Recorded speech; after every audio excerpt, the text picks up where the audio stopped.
That I think their ability to expand from a single standalone, seems like a common utility app into a broader platform has been very impressive. Terrific. So questions from the audience? Yes. So Mike, can you hear me? Yes. Who's saying that? We can hear you. We'll just repeat the question. Yeah, okay, it's really a two-part question. The first part of the question is, how do you think about business models that are operator dependent versus operator independent, and do you gate those one way or the other? And then secondarily, how does the whole App Store thing play out in your view? Is it going to be, handset dependent? Is it going to be operator dependent? Are the independents themselves going to make it? So start with the first question, then the App Store question, if you can. Thoughts on both? Well, you may find it ironic, because I do, that one of the first things that I get wary of is a company that's operator dependent, because it's such a long slog, even at T-Venture or DT companies. So there's got to be multiple distribution channels, and clearly DT is going to bring strategic advantage to distribution, and even it'll be challenging for the portfolio company. We recognize that, but it's got to be 5 other ways to market. I do that the same way as I do with regular software companies. If you become too dependent on sort of one key distribution point, that's a risk for a young company from a couple. You're sort of all in on that company, and it'll either you'll make it or you won't. The worst part of that is that you sort of get sucked into their vortex. You just have to keep catering to them and them and them, and then next thing you know, your product really is just for them, and you've lost that horizontal nature to your company. So I do it the same way in mobile.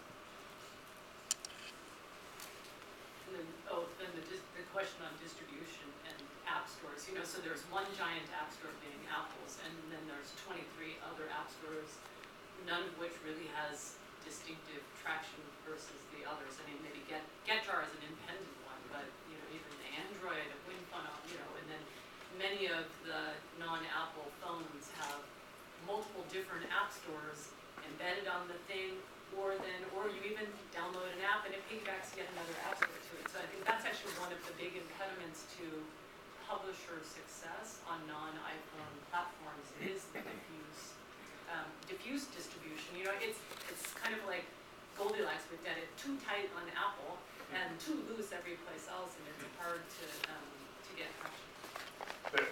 I think the one that I've noticed just personally walking around is that I've actually started to discover apps not in app stores.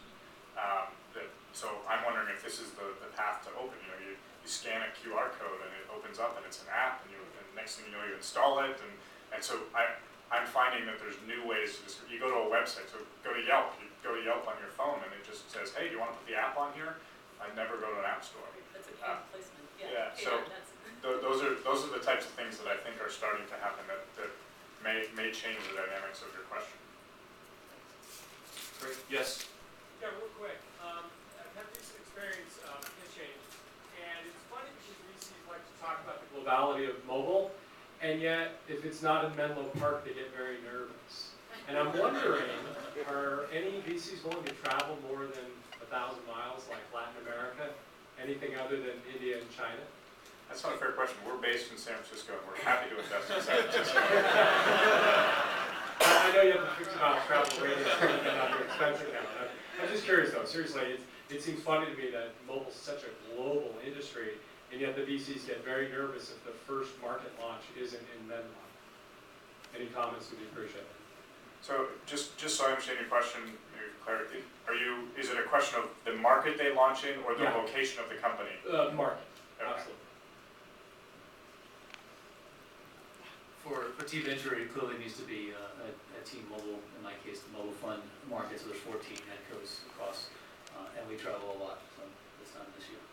Yeah, for Saban, I would say that we have made investments in North America, Europe, and the Middle East, but I think it has to be an area for us as an investor where we can add value, where we know the consumer landscape. If you said you're going to launch in Africa, actually we've looked at mobile deals in Africa, ironically, and I think it seemed like a great opportunity. It's greenfield. There's a lot of great things about it, but we don't know the landscape. We basically don't know what we don't know, and I think that makes us more fearful. We want to stay in areas that we know, which is a lot of the world, but not all of the world for us. Yeah, and I would say, first of all, now North America has become much more big. So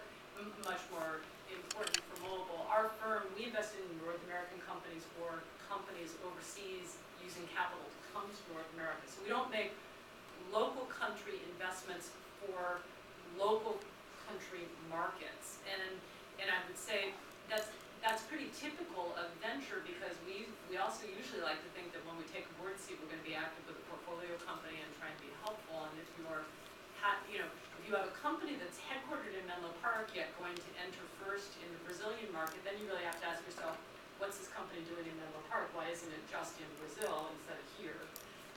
And if all the action is in Brazil, why are we all sitting, why would I as an investor be sitting here when we want to be hands-on, looking at things, helping recruit people, helping make introductions in the local market? So I think that's the challenge, is that when if the nucleus of the company's business is overseas, that's really where the leadership should be. We've done, so we're investors in a company called Aria Systems, which does subscription recurring revenue. And I think they're present in like 80 countries or something, and they're taking currency notes.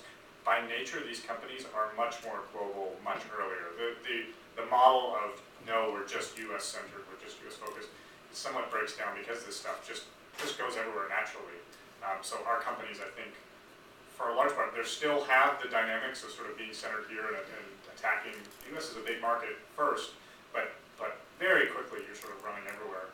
I actually talked to a mobile company a couple weeks ago, and their story was they actually launched in Canada on the App Store to build and understand their sort of viral loops and what's working, what's not working. They ran there for 6 weeks and they shut it off, and then they come down here. And so their first launch into the US market is a much sort of snappier launch. And quite honestly, that was an interesting, I hadn't heard that before. I thought it was good. And best practice, so, yeah. I should clarify, T-Venture has a number of investments that come out of Israel and go to Europe, Canada. I didn't mean to say it's only in the Because we offer. Great, thank you. Other questions? Yes. Hi, it's Bruce Jones from Getjar.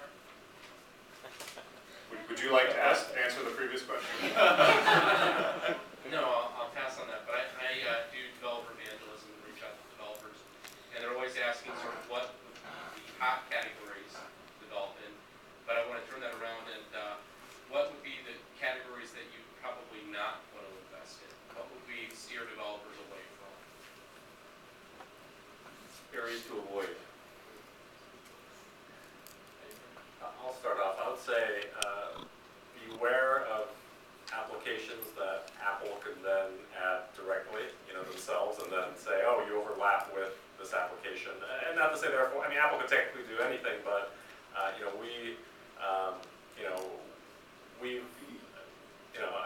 there's an investment that we've looked at that is trying to integrate with Apple's dialer, for example, and they say, no, we're not going to let you touch that because we can't touch your contacts, can't touch your the dial, all these different sorts of things. Almost like what they do with Google Voice. I'm not saying therefore Google Voice is a horrible idea, it's a fantastic app, but I think as a standalone new startup, I would be wary of things that can easily be subsumed by Apple or the device. Yeah, another area where I think you have large incumbents that already control a lot of land is in the maps and navigation space. And you can just look at the kinds of issues that Navtech has now that it got, it had a difficult time getting public, despite the fact it had very high growth revenue and really nice profitability, had a really hard time getting public. And since they've been public, they keep, what they need to be doing is talking about how they're expanding away from maps and into other areas, because when you've got Google giving it away, and Nokia, and just a couple of other players, it's hard to carve out your independent space. I say be wary of the promise of a freemium model. It's only successful in a handful of cases. I think Evernote, that you mentioned, is a great example, but it's not always be true. And you've got to have a really strong, so trying to answer your question, your positive recurring revenue story. There's a number of companies we looked at that look on the surface very, very promising, but at the end of the day, they're a one-time purchase of an incident or something, and there's not a strong story that follows where there's more revenue, and so that is something we pass on. I find it's an interesting question, because I think for entrepreneurs, they should go and build what they want to build and get out in the market and discover whether it's good or it's not good. Then you can answer the question, how should I fund this company? Should it be a venture-backed company or I'm not sure that we could predict some of the ones that have turned out to be winners. So I'm a little afraid of giving people, I'd just rather see people get out there and build it and try. That's part of the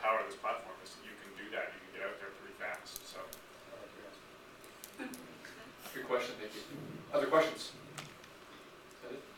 Oh, yeah, Yep, I'm sorry. why don't we take this one? Hello, yeah, hi, this is Tom Chu from Central Angels. Just about a year ago, you can hear people talk about augmented reality everywhere, in every single meeting, everywhere you go.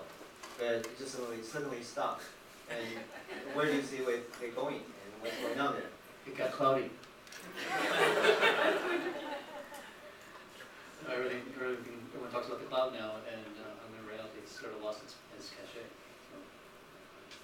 There have been a couple of augmented reality fundings. I think Augmento and the one in I think Layer.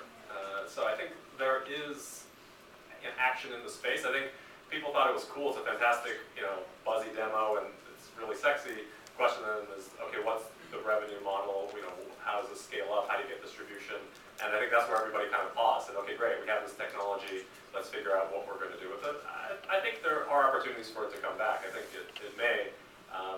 But right. I think I'm glad they're stopping to figure that out, as opposed to seeing 20 augmented reality companies being funded without their knowing how they're going to make Right, or money. even do you really get substantial end user traction beyond the, techie, this is cool? I mean, but I'll say, what's the app that's the night sky app? That's in a way an augmented reality, right? You hold your iPad or your iPod up to the sky, look at the stars, and then get back on the device all the different constellations. That one I think actually has pretty broad adoption. It's but it's not little tags floating in space on storefronts. I think that actually ships on the Android phone, right? The Google Skynet. Yeah.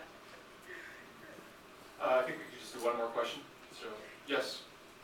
I was just wondering, like, we as entrepreneurs, how can we be sure, what should we think about that we are not chasing a fad, we are just going for an opportunity? Because as the previous gentleman said, we put 20 people on AR and we had to fire those people. So it seems like there's a lot of herd mentality. Like cloud is another thing, probably it will have a huge lightning, it will burst through and then you say, oops, sorry. So how do we know that, it's, even today we have great companies, but if you step back and say, these companies like JetJal and everybody, do they have a viability? I would say they don't. Ultimately, only the top 2% of the developer is making money. 98% of the people not making money, the business model doesn't exist. Then still we are trying to, pump and create bubble. Why is it so? See, entrepreneurs, I'm just thinking, how should we really see? A, B, C, exist, doesn't exist, Give us some, matrices and thought framework to think through it. But that's the classic issue on venture funding in general, right? So even just stepping back from mobile, there's the whole, especially at the early stage when you have an idea, and the idea is basically, people will do this, ... Therefore, I'm going to try making it, I'm going to try getting it funded, I'm going to try getting it to market, and seeing if people do this, ... then I will have a big company, I'll make a lot of money. But most of the things that people think people will do, they don't do, and so those companies die because that market opportunity doesn't materialize. And that's the vast majority of what kills startups is we have an idea for something that we think will be the next big thing, and it just isn't, or it isn't within the time horizon that our money lasts, right? Remember that a lot of things happen, they just happen later than you expect them to happen. So that is the nut of venture capital, and that's why 70% of businesses fail. It's not different in mobile. Yeah, I would say it's certainly not black and white in terms of what's going to succeed and what's not. I think, if you showed me 100 mobile app ideas, I might think, 3 or 5 are interesting, and then, some might take off, and I might have a 0% hit rate, and so I would have no idea. And Sharon said it's exactly like in venture generally. When I take a survey of VCs who would have done the Series A for YouTube, they kind of didn't get it. There's like a bunch of other. Google struggled to raise money. Right. So we're not necessarily smarter than entrepreneurs, and so in some sense, if you see an opportunity and VCs don't really get it, then that's not such a horrible thing. It's if you're able to build a business and that's sustainable, then I think that's fantastic. So I think if anything, to the extent it's grounded in revenues eventually, I think that's good. I think obviously if you're able to generate engagement, generate compelling value proposition in the near term, as long as you get to revenues at some point, then that's great. But obviously if it's users, but no money. Obviously, there's only a limited time frame that